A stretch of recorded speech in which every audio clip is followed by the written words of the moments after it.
All right, team. Up next on Second Chance Podcast, we're going to hear from Nathan Buttigieg. And Nathan comes to us from Victoria, Australia. And you're going to love the accent and all the things, but he's a fitness professional, has a cool story of just his own personal journey of overcoming. And it all rooted around 2020 during COVID. Uh, Now it kind of turned his life upside down, the things that he did to get back on track and the work that he's doing now. Let me know what you think. Be sure to share this episode with some folks who need to hear it.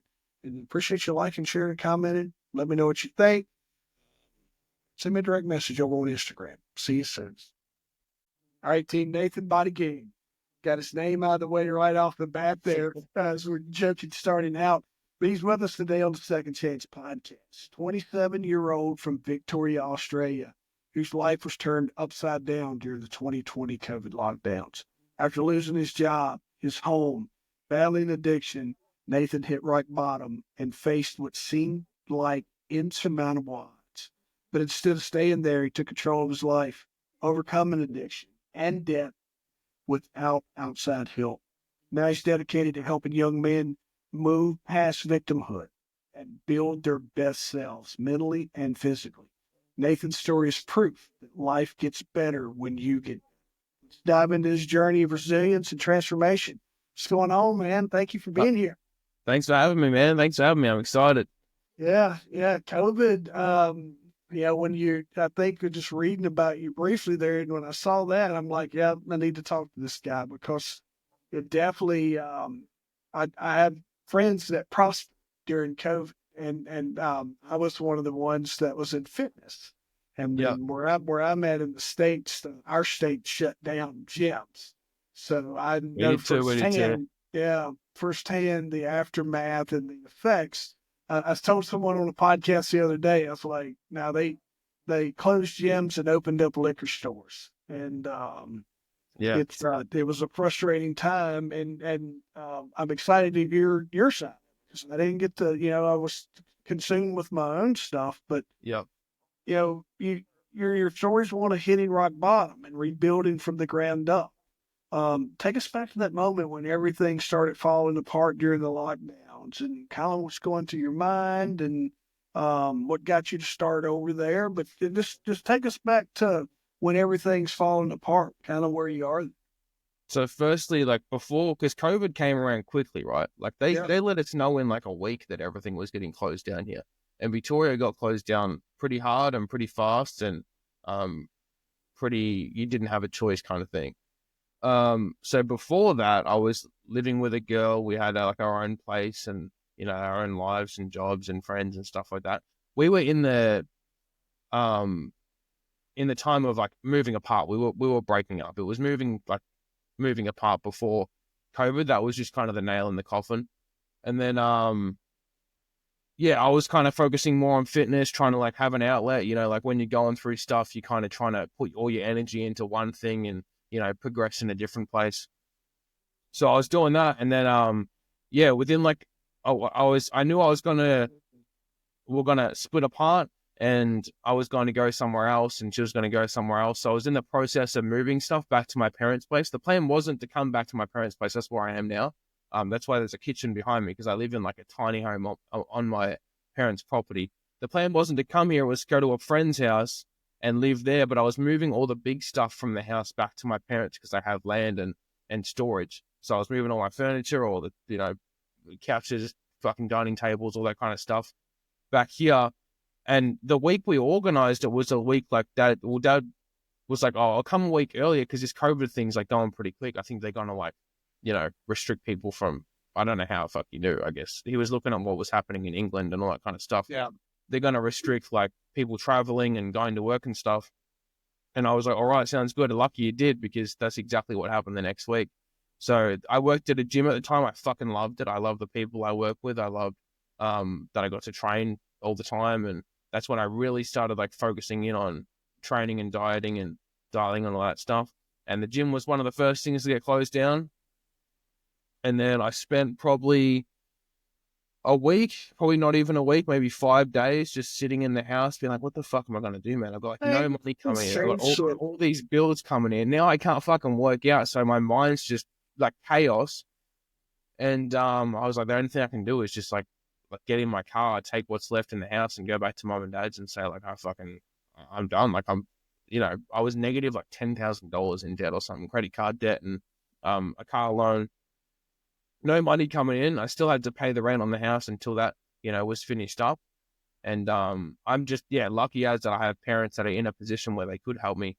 Otherwise, homeless, and it would have just taken way longer to get back on my feet. I was back on my feet in a year or so, but it's just in that year I started focusing on less away from like when you move away from gym and fitness and kind of like stuff like that, focused on like just partying and having fun and drinking, and that led into like cocaine use and all that kind of stuff. So I was good financially, but like personally, like physically, I was in the worst shape of my life, still in decent shape compared to most, but bad for me. And then like mentally, I was just wanting to get smashed all the time and have fun and do all this stuff, which is good in like tiny small doses, but every single night was drinking. Every second or third day was cocaine use, and I was just living the life I couldn't when I was in a relationship, kind of thing. Did so it's easy for us to rest. We can set this at the feet of COVID and move on, but did you discover, is there any other underlying trigger? Is there, what, like you dealing with your morality? Because, there's a point in time when the world was going to end. There's videos coming, they're putting stuff on mainstream media of people falling over dead and That's right. all a lot, it seemed like a lot of propaganda that we learned later in time, and that's still evolving. As the time we're recording this is, you're in 2024, and a lot of that stuff is starting to come out um of just some of the That things. that was that was massively fake. Is that what? Yeah. It was Yeah. hugely pushed and endorsed, and Yeah. a big plan. Yeah, for So sure. when That but wasn't. I never really when COVID was happening. I didn't really give a shit about COVID. Like I was Yeah. like, oh, people like people are getting sick, this and that. It's never like it's not that big a deal. And then they started locking stuff down. And I was like, I still never thought much of it. I was lucky enough. My brother was working at a warehouse, and he got me a job there just for a couple of weeks. I ended up running that warehouse Yeah. in a year past that. So I was able to work through it. We needed a work visa and all these kind of things to work in our own country, which is wild. Like we needed certificates to make sure we were vaccinated. I got 2 vaccinations because they made me take them, and like the world was just weird as. But yeah, I didn't really care too much about COVID. I just cared about like it was just Here, what sent me. Go. for perspective, just in learning about your side here, um if I was manufacturing anything government services, manufacturing, retail, um, alcohol sales, all those, like, they got to continue on. They shuttered gyms, not what they considered non-essential businesses, and That's right. Yeah. I had a really hard time with people starting to say that I was not essential, and that pissed me off because it was like all of a sudden, because I'm a low life gym owner, that my business is not important or it's not essential, and so I still am a guy.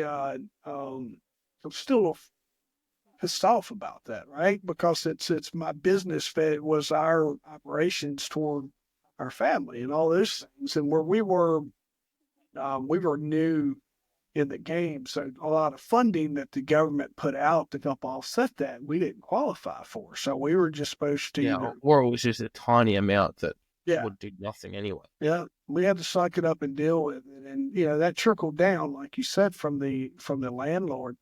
Do you think, like, when you go back to that, you hit this? So I have, like, my wife will tell you, I don't I live, I'm very good about it now because I know what kind of gets me going, but I've lived in a lot of destructive behaviors, and I enjoy reckless behaviors, and and all those things. Did you grow up like that, or is this something that clicked after you and your girlfriend split up? Or This was like in Australia we drink like super young. We not legally yeah, we're not allowed to, but we're drinking when we're like 14 years old, yeah, 15 I years got you. old. Yeah, That's same, just a part same, of the same. culture, especially Yep. down here. Like it's farmland. We just sit around fires and we drink piss when we're 16 growing up, and that's Yep. just how I taught myself. I didn't know I taught myself this, but it was how I taught myself to deal with my problems. So then a big problem came along, and the big solution was just to fucking run away from it. Totally makes sense. Yeah, I get it. Yeah, same group role, which that was us. Like we were drinking at a young age, and that's how we processed everything. It was over what used to be a 12 pack that turned into a case of beer pretty quick, right? 100%, Um, man. 100%. yeah, yeah. So You go through a breakup or anything, all your boys like, oh, so we'll just drink tonight and we'll drink yeah, we're straight whatever night. tonight. Yeah, so Yeah, we'll just go out or whatever. Yeah, that's yeah, exactly the same culture. yeah. So now that's the it's kind of what I was trying to nail down there was kind of this your moment of what that looked like for you. But you overcome that. You overcome those addictions to alcohol and cocaine without a lot of outside help, without any outside help, Yeah. which is rare.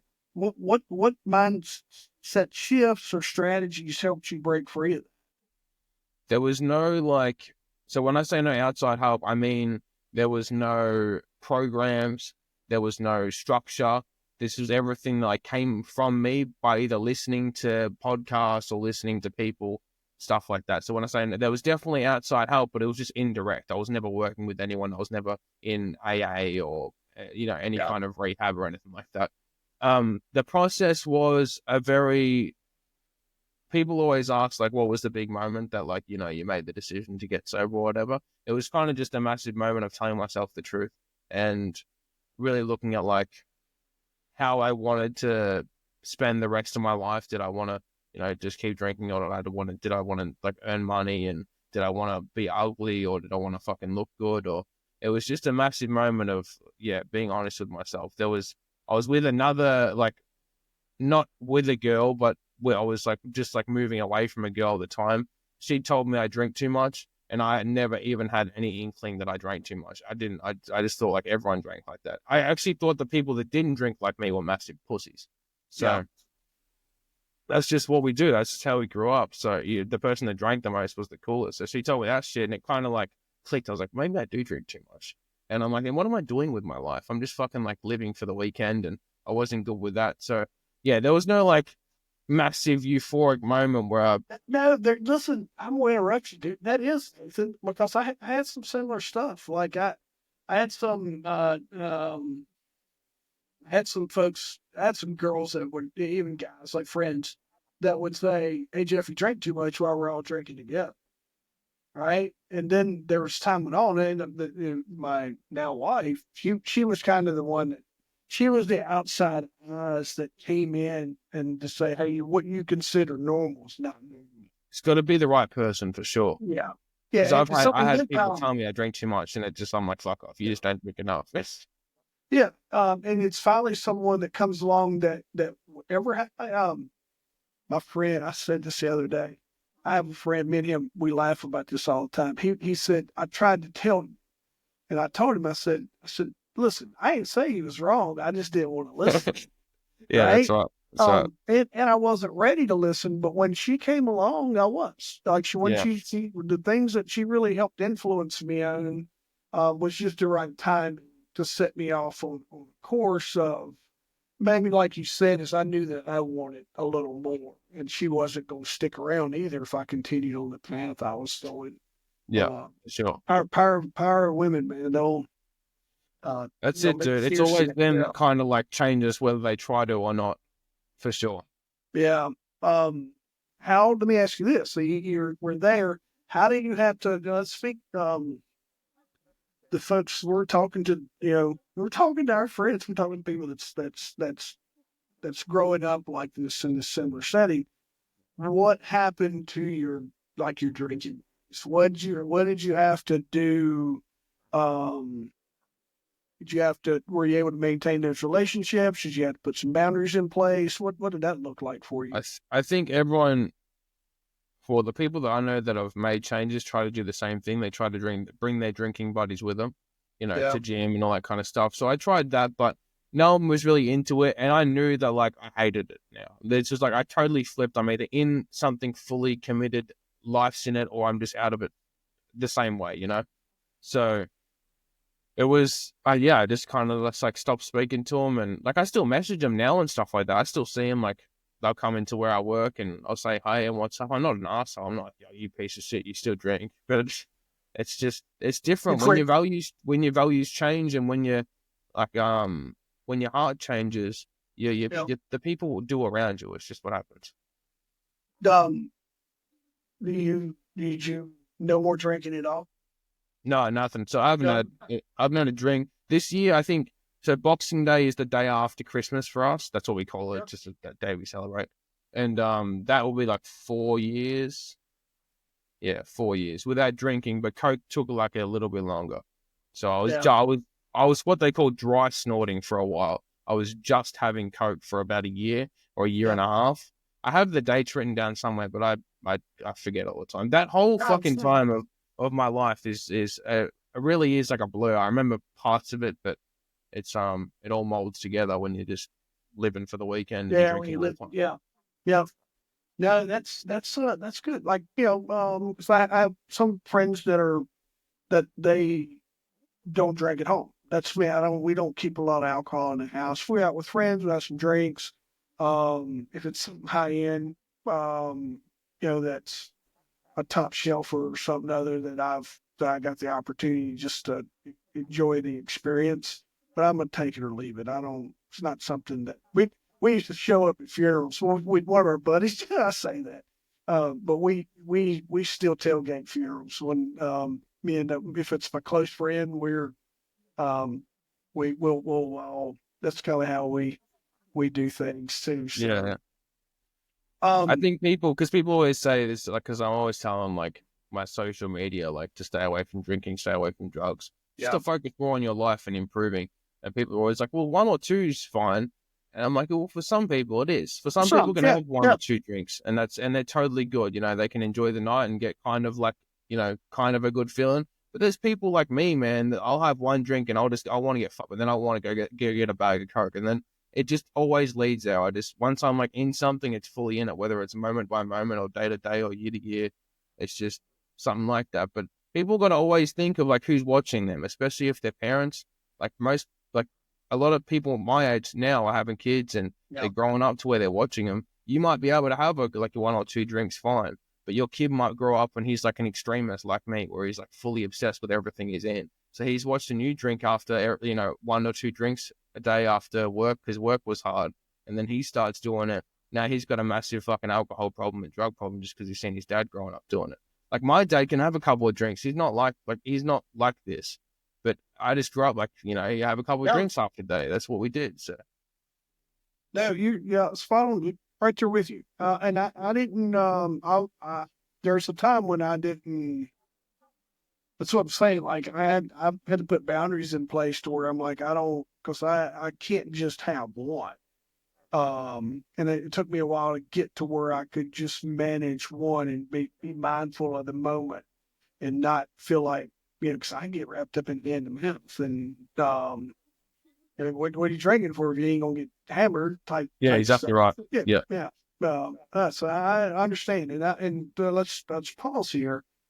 So I want to listen. Self-control is a motherfucker, and it's hard. And it's if you're not drinking now, don't listen. Don't listen to us talk about how we have friends that have 1 or 2. Don't, because I have friends that have made that backslide as well, to where they have they've had a drink, and next thing you know, it's 2 years later, and they're getting rehab after they have totally self-destructed and destroyed everything. So, this is 2 dudes having a conversation about perspective of where we are. So don't use this as an enabling moment to be like, well, Jeff and Nathan said. Now stick to your guns, man, because that's. I have the same frame. Listen, if you pay attention, you put the same amount of passion into taking care of yourself through fitness now as you did when you were drinking. Yeah, it's that addiction. Buddy of mine explained it to me. He goes, I got a little addiction gene. And he explained, he's like, I'm like, man, you work out for an hour, 2 hours a day. He goes, yeah. He said, this is my addiction, Gene. He says, why? He says, I recognized it when I was drinking. Addiction runs in my family. He said, so this is my addiction. I Yeah, work hard. He competes. I think addicts have like a level of self-awareness that I don't know whether people don't have it, but people don't show it. So Yeah. you got to have some like a really high level of self-awareness to be able to see problems within yourself and then try to find a way out. And everyone that is an ex-addict, everyone that's overcome it, has seen that. They've seen the flaw and then fixed it. That also leads into like, okay, now I need something else that I need to put all my energy and time into that makes that progresses my life instead of destroys it. And you were talking about self-control before. Self-control is something that's practiced day by day by day by day. If I get lazy for a week, 2 weeks, then like the next month will look way different. The next, year will look way different. Discipline is like it's a muscle. Without you using it, it goes. So, people that go to gym, they wake up at certain times, they do all these disciplined things, especially addicts. That's why they go so far to it, is it gives them a lot of control in their life because they take control of them and they take control of their choices. And they know that when that slips is when they start like going back to their old self, getting lazy, watching fucking movies for 6 hours and then they feel sorry for themselves and maybe they get a drink one day. You know what I mean? So, yeah. Triggers, triggers, and another word I use for it. But if you can pay it, triggers and moments, I think is a little bit of it is once you can really work on, and past plays a lot in this, is for me, I had to get right with a lot of things. So just growing up and really sit down and process some negative stuff that happened um, that just kind of led into some destructive behaviors, as my wife would call it. But so if you can figure out your triggers and then work on those moments, that is super powerful too. You To got to where figure out why you're drinking, why you're doing yeah, drugs. Yeah. yeah, let What me are you, just tell you, running away from? Because there's something you're running away from. You don't yeah, get drunk every weekend just for fun. You're getting drunk every weekend to escape from the fact that you've gotten nowhere in the last 6 years, or escape yeah, from the fact that you've like been fat as fuck all your life, or escape the fact that this girl doesn't like you because you're awkward. You know what I mean? Like there's some reason why you're doing it if you're doing it consistently. It's That's the purpose of it. That's why you're doing it. You got to figure it. You're exactly right. There's always a yeah. why to why you're doing it. You talk about moving past victimhood and limiting beliefs as a key part of your work with your coaching and young men you're working with. What do you think keeps people stuck in a victim mindset? It's self-belief. It's all that, Yeah, always that. It's self-belief and self-worth. People don't think they're worth anything else. So they stay at like a low level and they stay in a place where they believe that the outside world controls theirs and outside situations control theirs and other people control how they are. Someone that has belief starts going after something, whether that be a physique, whether that means building a business, whether that means something, they need control over their life. So they won't give it to like the world or some disorder or another person. They'll take control all the time. People that are victims, like never believe in themselves and they never believe that they have the power to, control their mind and their life and their choices and all these kind of things. It's always outside stuff. There's always self-belief with a low level of self-worth because you guys that are victims don't think you're worth anything else. You're fat as fuck all your life because you think that you're worth that and you think that's okay. And you like have zero money in your bank account because that's what you think you're worth. Because if you thought you were worth more, you would go and change it. yeah. How do you help folks work beyond that? Any excuse they give me, I counter straight away. I'm like, That you can that do it. I don't know what you're talking about. You can do it. I can do it. You can do it. I was in a lower place than you are, man. You can do it. And if I wasn't, then that means you're supposed to be tougher than me. You're supposed to show me the way after you overcome it. I just never accept anyone's excuses. And I do that because I never accept my own. I have to I have to do everything I say I'm going to do so that when someone comes to me with a problem, I can say, no, you're being a loser. I told some guy on social media the other day, he's like, I want to start building like a personal brand. I said, well, then start posting. And he's like, oh, it's just a bit awkward. I said, you can't think like that. You got to do it. Like, he's like, oh, how do I get over the fear of doing it? I said, by fucking doing it. That's the only way to do it, man. You can't, like, there's no way to go around all this stuff. You just have to do what everyone has a thing in their head where they're getting told to do something. I've got to lose weight, and that's been like going back and forth for 2 years. Or I've got to stop drinking so much. That's been going back and forth for 2 years. It goes away, it comes back, it goes away, it comes back. Or I've got to start posting on social media. I want to start saying something. I want to be like, I want my name known. Those things are what everyone should be focused on. Those things are what everyone is running from. As soon as you stop running from them, that voice gets very loud, and you start acting, you start doing stuff. Tell coach personal branding. I tell them, like, it's super freaking uncomfortable, and you're gonna you feel like you're putting all your stuff out there, your public speaking videos, how are you going to be received? When I talk to folks from Australia, my accent blends right in, right? Yeah. But when this is what I tell them, I'm like, and they're like, well, I'm afraid of how the world is going to, I'm afraid of the negativity. And I go, you're being called to do this, and it's your job to put your whatever voice or message that you want to put out there. And if you can get the first hater, if you can get one hater, that means you probably have at least 5 to 10,000 people who are digging what you're saying. Yeah, You're that's not right. going to ever make everybody happy. Like, there's people that, that's going to be like, here comes another guy or whatever, podcaster or Nathan and Jeff, who are talking about fitness and COVID. We've heard this song before, whatever. This is art. Listen, this is what I enjoy doing. This is the conversation side of it, helping folks amplify their messages, using it, teaching people how to use stuff like this for marketing, whatever. And personal branding is a big of it, but you could challenge him to do that. And here's what I find. This is what I'll anchor with that is I tell them, look, that's your problem. You're so selfish that you would rather that you use those excuses not to put it out there. Yeah, That's right. your own selfishness getting in the way because you think actually people care about the stuff you're going to put out before you've even put it out. That's how selfish you're being right now. When I got told that too, that if you got something to say and you've got a message that betters people, you holding it to yourself is the selfish thing you can do. And you're not putting yourself out there because of like, oh, I'm afraid of like what people are going to think of me or what if they don't like how I speak or if I swear or whatever. Yeah, that is massively selfish. And if you're not doing it for that, if you're not trying to help people, that's also why you don't want to do it. Because it's like all about you and like it's all about your message and you looking good. It's either like you're trying to be God when you should be serving God. But there's like people just got to get over the fear of it, man. You got to build confidence within yourself and work on yourself where you know who you are, and you got to keep it daily. So then when some like dumbass says like, "Oh, we don't need to hear this stuff," you can be like, "Well, some people do, motherfucker," or just don't talk to them. Like people on social media and in comments are so loud. I've never had one person say anything to me in real life.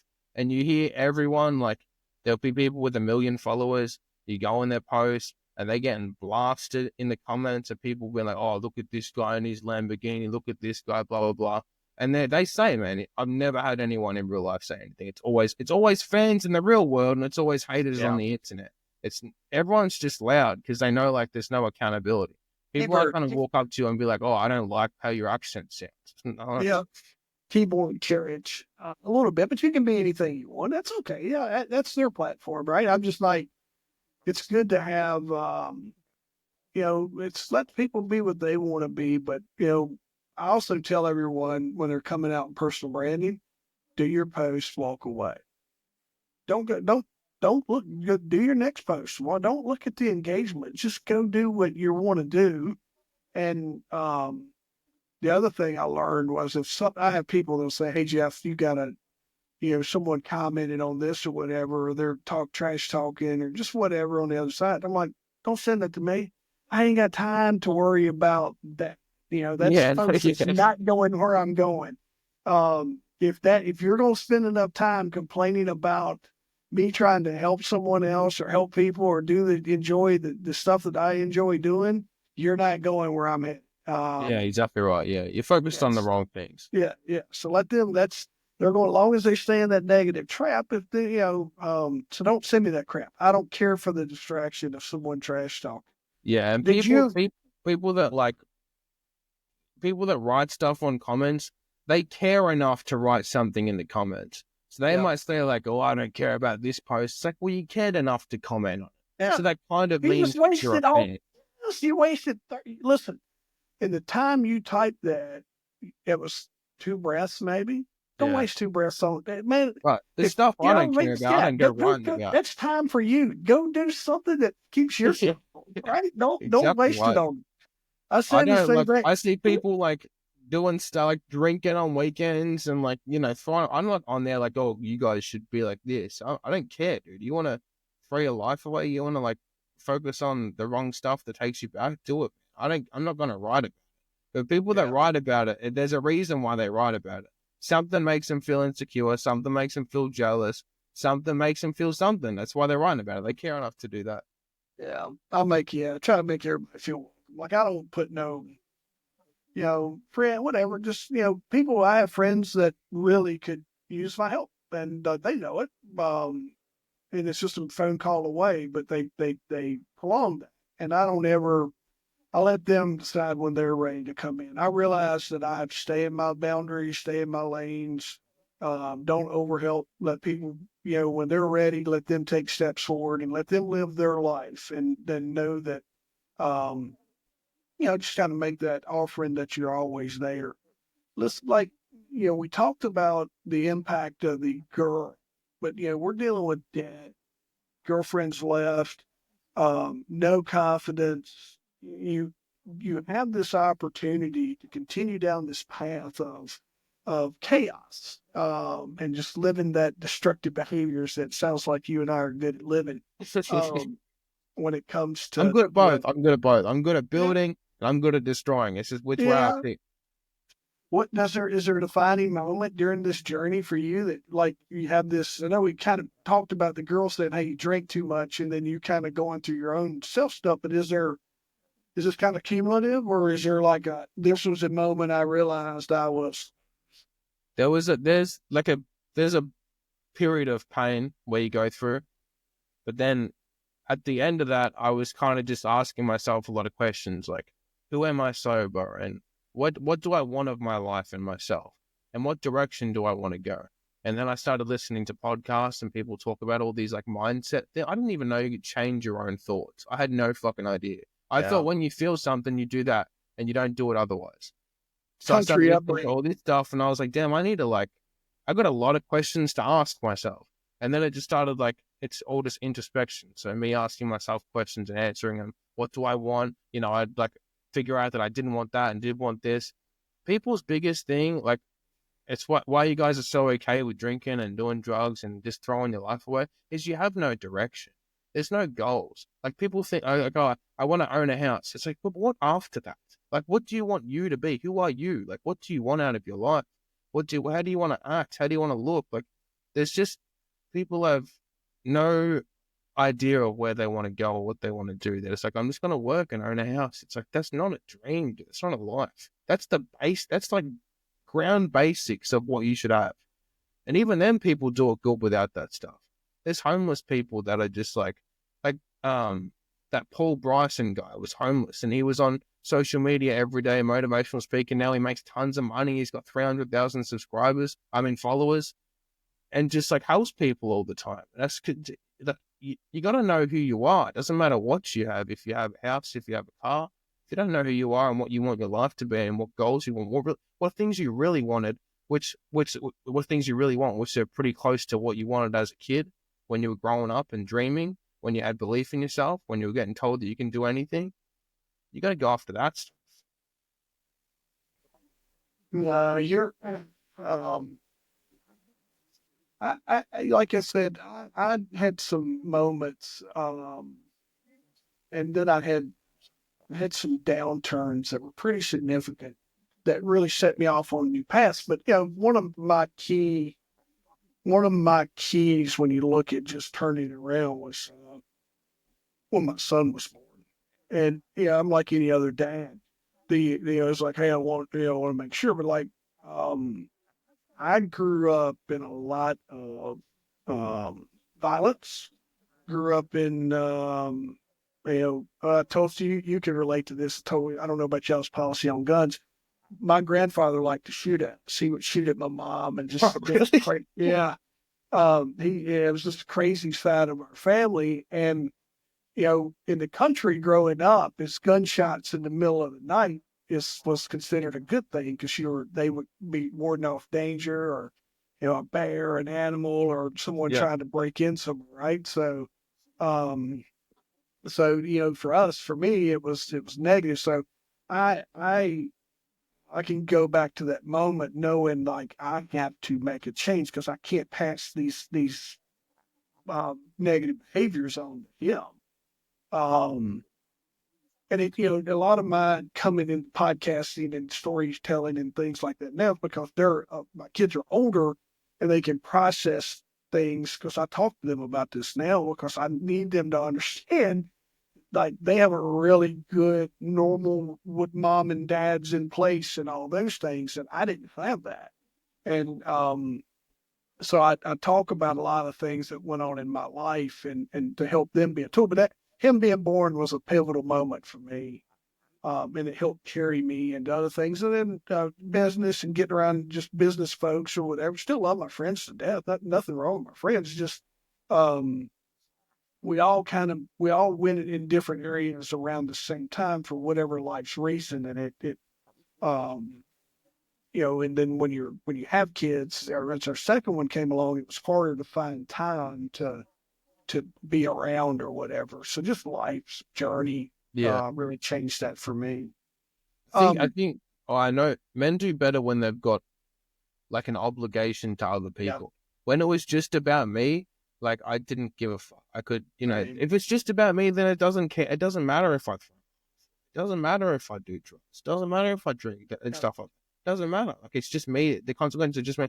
As soon as I took myself out of me and looked at how I was impacting like my family and that my sister should have a brother that she's proud of and her kid should have an uncle that they admire and that is jacked as and they're like, oh my god, I want to go to gym and my parents deserve a son that does something with his life. When I took myself out of that, I was like, oh, I'm so fucking selfish, dude. It's been about me this whole time.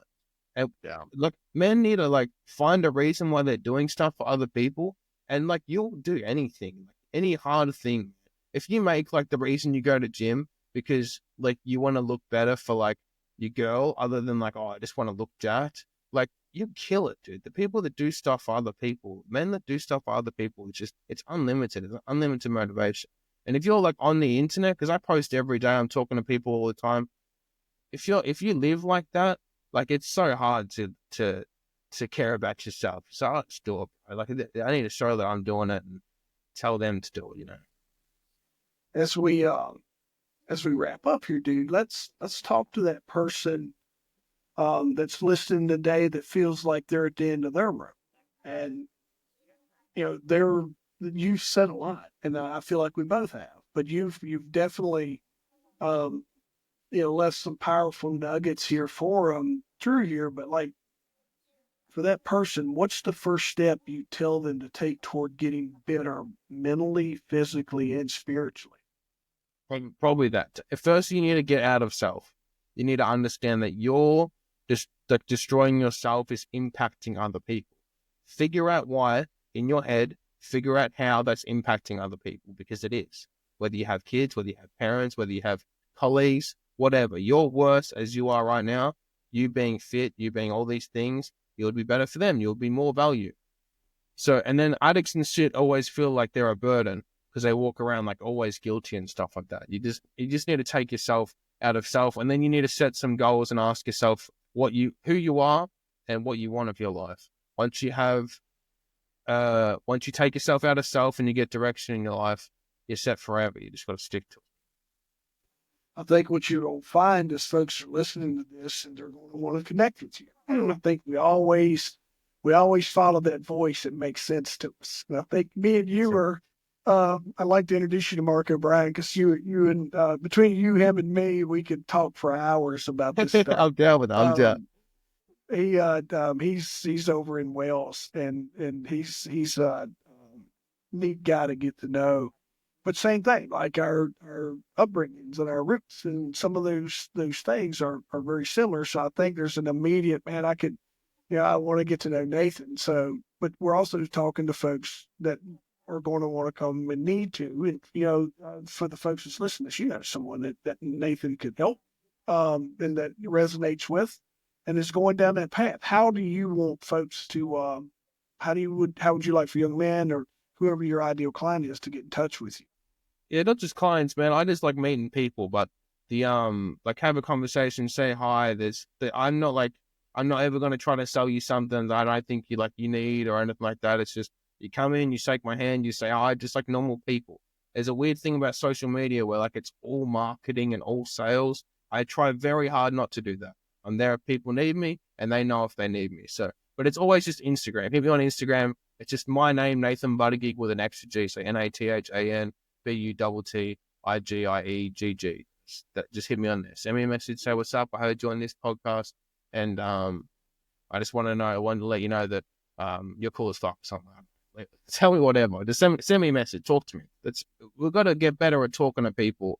We live in two worlds: there's social media, there's the internet, and then there's real life. So you got to get good at both, and you'll meet way more people on the internet way faster. It's the best. Relationships, man. It's all relationships and reputation. Take care of both of those, you'll go far in life. Awesome. Man, I appreciate it, Nathan. Thank you for sharing and helping making the Second Chance podcast. That's what it's all about. Second Chance podcast is, I can take it. Second chances come in many ways, but your second chance and many chances that we've all had, but yours is going to resonate with a lot of people because I know I've been there. I know thousands of other people that I've encountered have been there. And so your message is going to be heard. And I appreciate you sharing it on my platform for our listeners to get to know you better. Thank you a lot. Thank you, bro. The biggest thing is people look at being sober as weakness. It's way fucking harder, dude. You got to stay disciplined. You got to stay on your stuff. People are like, oh, you don't drink or you don't go partying. Like, what a bitch. And I used to think that too. I would have told you to your face. But the thing is, like, this is way, way harder. Living a purposeful life, building. And that's why no one does it, dude. That's why no one ever becomes successful. Or not people do, but very rarely. It's because it's hard. So don't ever think this is like me telling you to be weak and choose the flower road. This is the hard road. You're on the flower road. It's a great way to end, my man. Thank you for leaving that with us. Appreciate Thank you, you. brother. Thank you. Thank you for the time.